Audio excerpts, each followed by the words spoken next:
Hi அஸ்ஸலாமு அலைக்கும். Welcome back to RK's magic kitchen. நம்ம சேனலை சப்ஸ்கிரைப் பண்ணாதவங்க கீழே சப்ஸ்கிரைப் பட்டனையும் பெல் பட்டனையும் கிளிக் பண்ணிக்கோங்க.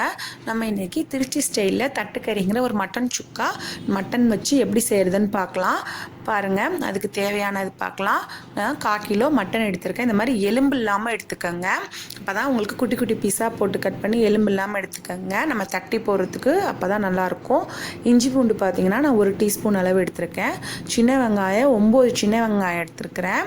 இதுக்கு பெரிய வெங்காயம்னா ஒரு குட்டி மீடியம் சைஸ் எடுத்துக்கலாம். வரமிளகாய் 8 வரமிளகாய் எடுத்திருக்கேன். இந்த மாதிரி நீட்ட வரமிளகாய் தான் நம்ம யூஸ் பண்ணணும்.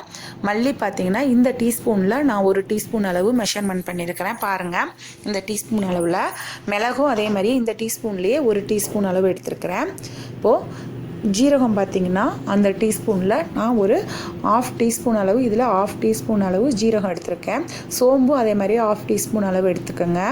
இப்போது தேங்காய் பார்த்திங்கன்னா இந்த மாதிரி ஒரு சின்ன பீஸ் போட்டால் போதும், இல்லைனா கறி வேகாது. பட்டை ஒரு சின்ன துண்டு 3, ஒரு கிராம்பு, ஒரு ஏலக்காய். இது ரொம்ப ஃபேமஸான டிஷ்ஷு. இது ட்ரை பண்ணலாம் வாங்க. ஃபஸ்ட்டு நல்லா ஒரு கடாயை நல்லா காய வச்சுக்கோங்க, ஹீட் பண்ணிக்கோங்க. நல்லா ஹீட் பண்ண உடனே நம்ம அதை ஆஃப் பண்ணிவிட்டு நம்ம இந்த மசாலாவை கொட்டணும். நீங்கள் அடுப்பை ஆன் பண்ணி வச்சு இந்த மசாலா வறுக்காதீங்க, கருகிடும். அப்புறம் நம்மளுக்கு மட்டன் சுக்கா வந்து இந்த மசாலா கருகி ஒரு மாதிரி கசப்பாக ஆயிடும். அதனால் ஆஃப் பண்ணிவிட்டு இந்த மாதிரி ஒரு செகண்ட் நல்லா வறுத்துக்கோங்க. அதாவது நம்ம வந்து ஆயில் ஊற்றக்கூடாது, ட்ரையாக தான் நம்ம ரோஸ்ட் பண்ணி எடுக்கணும்.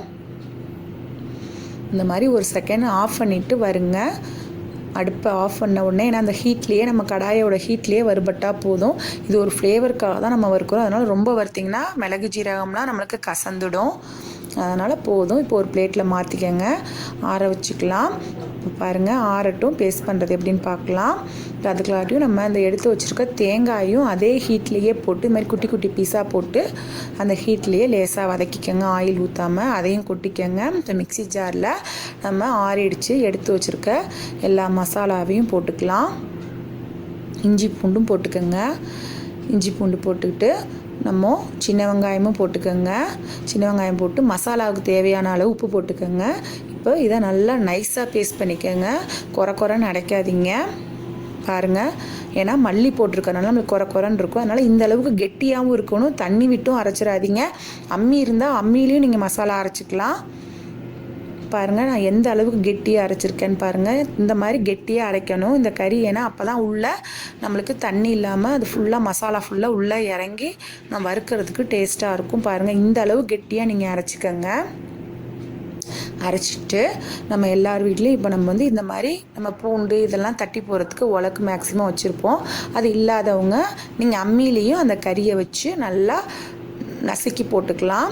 அந்த மசாலாவில் பாருங்கள், இந்த மாதிரி நான் தட்டுறேன் பாருங்கள். நல்லா தட்டி வச்சுக்கோங்க நசுக்கி கறி. ஏன்னா நம்ம வந்து தட்டுறதுல தான் நம்ம கறி வேகணும். இல்லைனா மட்டன் வந்து நம்ம வேக வைக்கல, பச்சையாக யூஸ் பண்ணுறோம்.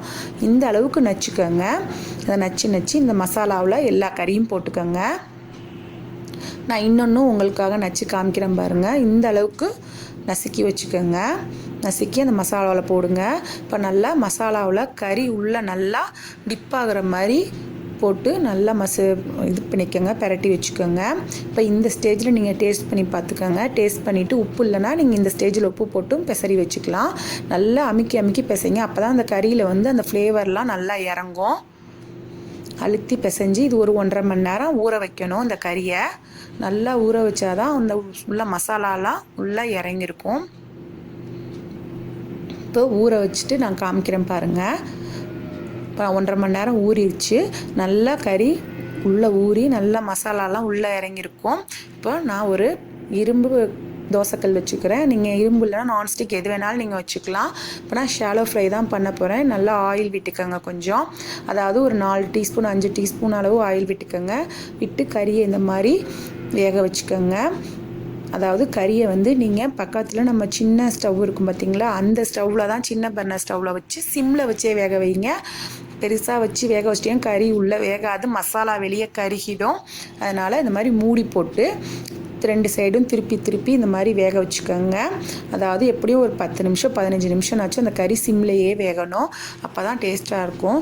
இது பார்த்திங்கன்னா சாம்பார், ரசம் அந்த மாதிரிக்கெலாம் ரொம்ப நல்லாயிருக்கும். இந்த கறி புளி சாதம் எல்லாத்துக்குமே நல்லாயிருக்கும். நீங்கள் ட்ரை பண்ணி பாருங்கள். நம்மளுக்கு எண்ணெய் நல்லா சுருண்டுருச்சு, அந்த கறியும் வெந்துருச்சு. இப்போ நான் ஒரு 2 டீஸ்பூன் அளவு நல்லெண்ணெய் ஊற்றிக்கிறேன். நீங்கள் எந்த எண்ணெய் யூஸ் பண்ணாலும் சரி. நல்லெண்ணெய் ஊற்றிக்கோங்க. நல்லெண்ணெய் ஊற்றி கறியை நல்லா ஃப்ரை பண்ணிக்கோங்க. கறி நல்லா வெந்து வந்துருச்சு. இப்போ நான் ஒரு நல்லா சூப்பரான நம்மளுக்கு தட்டுக்கறி மட்டன் சுக்கா திருச்சி ஸ்டைலில் ரெடி ஆகிடுச்சு.